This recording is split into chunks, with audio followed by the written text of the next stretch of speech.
Bien, amigos, estamos con el congresista Mauricio Müller del Partido Aprista. Mauricio, buenas noches. Gracias por estar en Redes y Poder. Gracias por la invitación, Alfonso. Mauricio, tu primera impresión de lo que ha venido ocurriendo en las últimas horas con respecto al discurso presidencial. Quisiera comenzar por aquello que es anecdótico, este asunto del famoso selfie, esta fotografía tomada por Pulgar Vidal, que ha terminado siendo prácticamente lo que ocupa por la significación que tiene las portadas de varios periódicos. ¿Qué opinas al respecto? Bueno, una de las características de este gobierno es que el propio presidente de la República se le ha pasado todos estos años minimizando su condición de jefe de Estado por querer potenciar la supuesta condición de poder de su esposa. Y a donde iba hablaba de que Nadine le manda saludos, ya viene Nadine está trabajando. Y entonces la gente iba percibiendo que su condición de jefe de Estado pasaba a un segundo plano.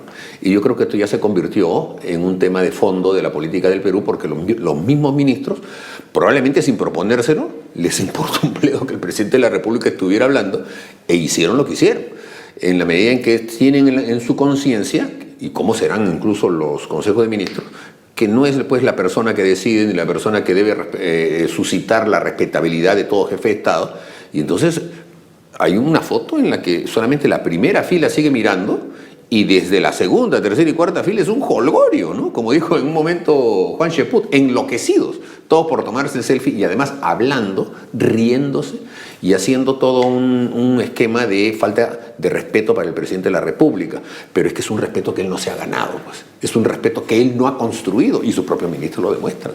Ahora, pero ha dicho Pulgar Vidal que es una exageración y que esto termina siendo la constatación de que la prensa no tiene nada que comentar y entonces usan un tema aparentemente nimio y superfluo. Eso quisiera él, pero la verdad es que debe haber quedado muy mal y estoy convencido de que le deben haber llamado la atención y en todo caso el jalón de orejas lo debe haber sentido en su propio sonrojo, porque yo estoy convencido de que él, que es una persona de condiciones, ¿no?, y de conocimiento del tema, Pulgar Vidal, al ver eso debe haber dicho, uff, ¿no? Ups.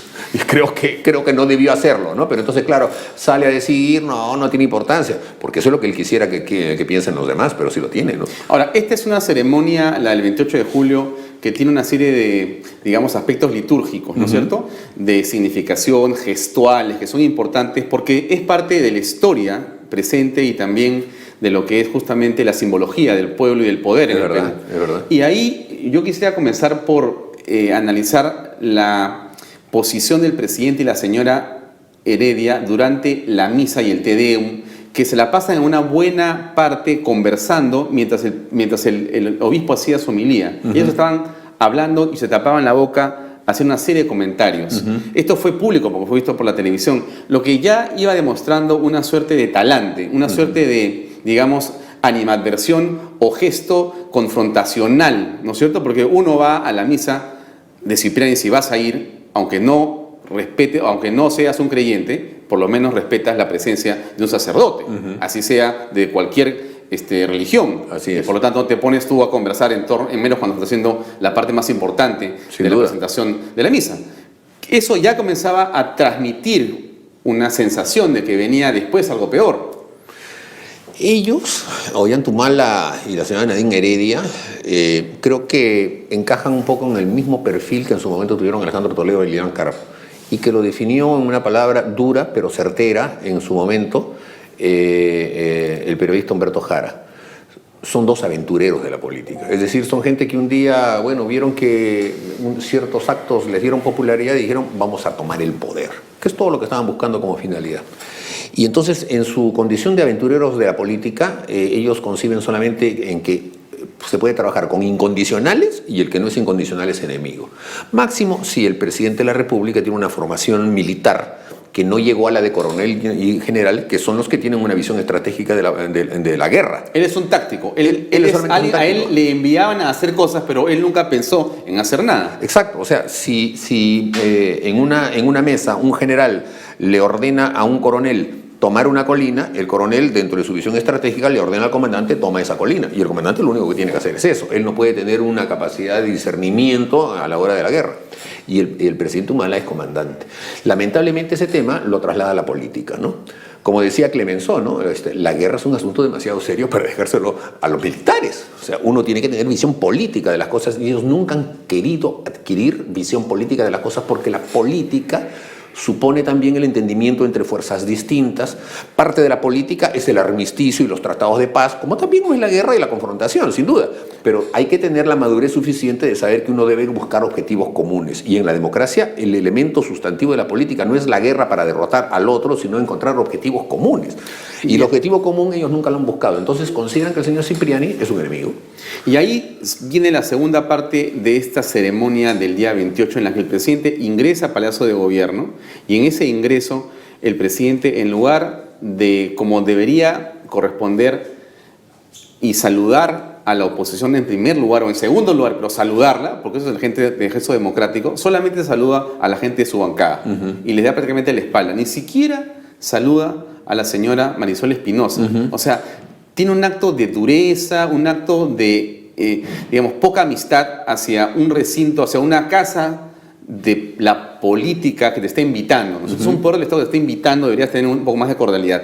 Y en el discurso, y esa es la pregunta, tampoco el presidente trata de buscar puentes de comunicación con la oposición que horas antes ha ganado la mesa directiva, por voluntad de la mayoría, que ellos han perdido también. Entonces, ¿cómo se explica que el presidente, en lugar de entender el mensaje de la elección del domingo, que pone Iberico en la mesa, no la entiende y más bien se resiste casi a mirar a ese lado del Congreso? ¿Cómo se entiende esto? Por ese mismo perfil, ¿no? Es un perfil de considerar todo amigos y enemigos, nada más, es la visión que tienen ellos de la política. Y eso se llama falta de grandeza, simplemente. Y la grandeza no se aprende pues en una escuela ni nada, sino que se adquiere con una filosofía de vida que supone que si estás en la política tienes una visión más amplia de las cosas a fines comunes de la sociedad. Entonces, lo que ha sucedido es eso, y por eso todo su accionar político se ha ido estrellando a lo largo de todos estos años con amplísimos niveles de confrontación permanente que los va a llevar a buscar candidatos como el impresentable del señor Urresti, que es ya la exacerbación al máximo de este tipo de concepción absolutamente maniquea de la confrontación cuchillera de la política. Y ahí es donde aparece Urresti, por lo menos en su portátil en el Congreso, porque lo que vemos en un tuit que tú has publicado y que hemos comentado al principio del programa, lo que vemos ahí es la fotografía de las mismas personas que estuvieron hace unos días en esta diligencia judicial en el exterior, cuando está la hija y la esposa del señor Bustillos. Y esta portátil veja a las personas y las agrede y les rompe los carteles de protesta que tenían ellos. Y el señor Urresti pone un tuit para disculparse, en lugar de hacerlo como hace un caballero, que es enfrentándose y diciendo quiénes han sido los agresores. Bueno, en el Congreso estaban la misma persona. Las mismas personas. Ya, ¿cómo se explica esto? Entonces, es la persona, la bancada que es manejada por la señora Heredia, la que ha puesto a esas personas para que se genere esta situación de encono y de violencia. Exacto. ¿Qué estaban buscando? Bueno, exacerbar la confrontación. Estas personas cumplen el papel de sicarios políticos o de simples guerreros, o son la fuerza de choque que va de frente al combate para seguir en esta visión de guerrera que tienen ellos. Y entonces se dedican al hostigamiento real bajo órdenes y seguramente también con pagos o estipendios que se los hagan desde el Estado. Esta señora se llama Esther Vargas, yo la averigüé. Estamos haciendo la última averiguación para ver si es funcionaria pública, probablemente lo sea, porque ninguna de estas personas hace estas cosas gratis, las hacen siempre con una pitanza detrás. Pero bueno, demuestra todo este esquema, la forma en la que el país lamentablemente se ha conducido, porque ellos han privilegiado este tipo de cosas en lugar de gobernar el país. Y yo creo que el perfil más claro de lo que significa la guachafamente llamada pareja presidencial en nuestro país lo dio la señora Nadine Heredia en la famosa entrevista de la revista Cosas. O sea, allí yo creo que no estuvo con un periodista, sino que estuvo con un psicoanalista, y ella no estaba en un salón, sino estaba en un desván. O sea, estaba, digamos, exteriorizándose realmente como es psicológicamente. Entonces, ¿y cómo es? Por ejemplo, ella me confesó allí que ella había visto que cuando el señor Villanueva se empezó a entender con gente de la oposición, era una traición. Y ordenaron sacarlo. Entonces, entenderse con gente de la oposición, que para ellos significa traicionar sus principios. Y si tienen esa concepción de las cosas, entonces es evidente de que nada les va a salir bien, entonces ahí está el resultado. ¿Cuál es el objetivo de fondo de su presencia en la política? Tener el poder, ser ricos, famosos y reconocidos, pero hacer algo por el país, construir gobernabilidad, fomentar el espíritu democrático, cero. Eso lo consideran una traición, una claudicación. Y entonces los resultados se dan claramente. Si tú tienes una forma de trabajar confrontacionalmente dentro del ámbito político, no te preocupa desarrollar el país, crees que lo que tú dices es lo único que se impone, esta monserga de incluir para crecer, en lugar de crecer para incluir, creyendo que tienen razón y persistir en ese error, lo único que hace es producir el resultado que estamos teniendo. Una economía que era la primera en América Latina, ahora está en el puesto 11. Esa es la realidad. Ahora, el diálogo al que tú haces referencia en algún momento con el señor Villanueva también se repitió con otros primeros ministros, pero también fue boicoteado. El caso de Cateriano ingresó con una bandera sorpresiva y con una velocidad y un compromiso por el diálogo que parecía y parece franco. ¿Qué está pasando hoy con Cateriano? ¿Cómo ustedes están apreciando este espacio en el cual él se ha mantenido casi en silencio en las últimas semanas?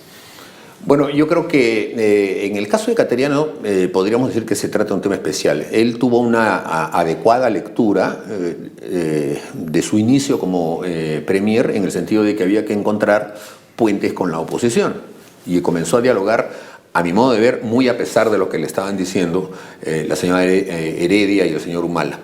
Le sirvió como un elemento de distensión, le permitió obtener un espacio que le hizo pasar tranquilamente el voto de investidura, e incluso generó bases como para que después un sector de la oposición, en el que nos encontrábamos nosotros, votáramos a favor de las facultades. Pero han pasado ya todas estas semanas y meses, y lo que vemos es que eso no ha producido ningún resultado efectivo. Más bien hay un repliegue de su posicionamiento político, hay más bien un protagonismo de la señora Heredia y del presidente de la República, muy a pesar de él, y entonces las posiciones dialogantes ya quedaron en segundo plano, no hubo más diálogo, no se continuó. Yo mismo le pude hacer, cuando fue a visitarnos a nosotros, la pregunta sobre ese tema. ¿Va a ser un único diálogo o hay una propuesta de hacer una institucionalización, una continuidad? No, sí, cómo no, vamos a buscar ejes temáticos y ese tipo de cosas. Bueno, esa respuesta fue solamente para salir de paso. Nunca más hubo ningún contacto adicional. Y cuando incluso se les ha dado las facultades, han pasado 40 días de las facultades, y ¿qué cosa han sacado? Un decreto en materia económica para permitir que se puedan dar créditos del Fondo Mi Vivienda con un monto que represente el de un alquiler. O sea, nada de fondo, ¿no es cierto? Y han sacado también un decreto legislativo sobre el tema del sicariato, que ya está vigente en la ley peruana, o sea que no va a cambiar absolutamente nada. Eso es todo lo que han hecho en 40 días. Ni siquiera estaban preparados para acometer esos dos grandes problemas del país. Y entonces, que nosotros decimos, ¿y el diálogo en qué quedó? Ya, a estas alturas ya es inútil, es estéril entrar en una política de diálogo. Entonces, ¿podemos decir que el diálogo con Cateriano se ha terminado? Yo creo que sí, y además como va a comenzar una campaña electoral y vamos a tener una presencia realmente peligrosa del gobierno y de los recursos económicos del Estado, en promover candidaturas propias, en agredir a la oposición, en manejar a la prensa chicha que tienen, en hostigar desde donde puedan, sobre todo en el propio caso del Congreso de la República. Creo que sí, ya se acabó la política de diálogo. Lo que vimos el día 27 en el Congreso creo que muestra un talante propio de quienes no tienen capacidad de reflexión política. Es decir, ahora ellos se sienten de oposición y consideran que la oposición es el hostigamiento y la guerra permanente. No quisieron que juramentara a la señora Cadina Beteta, hicieron todo un lío, les faltó solamente pararse sobre los escaños, y tengo la impresión de que eso es lo que van a querer hacer de ahora en adelante, sobre todo de cara al proceso electoral, creyendo de que eso les va a dar votos, figuración, etc. Y ese es un tema en el que no solamente se encuentra el oficialismo puro y duro, sino también sus sectores satélites. El caso de Acción Popular es patético. Acción Popular, que el partido del presidente Belaúnde, con figuras de primer nivel, como siempre han tenido, Fernando Schwalb, Pestana, y Javier Alba Orlandín y Manuel Ulloa, ahora ha reducido pues al señor Mesías Guevara, el señor Johnny Descano, que son personas atrabiliarias y gritonas. Y tenemos el caso del sector de izquierda, que como siempre pues ellos siempre practican la política de que qué bien están las cosas de lo mal que se van poniendo, ¿no? Hay que empeorarlas para que se mejoren, con eso vamos a tener en estos momentos gobernabilidad en el Congreso. Difícil. Va a ser un chiste. Vamos a ir a una pausa comercial y regresamos para hablar un poco de lo que está pasando con lo que no dijo el presidente, que tiene que ver con las elecciones, y después conversar sobre lo que fue el mensaje y las grandes ausencias también. Vamos a una pausa, amigos, y regresamos con más en Redes y Poder.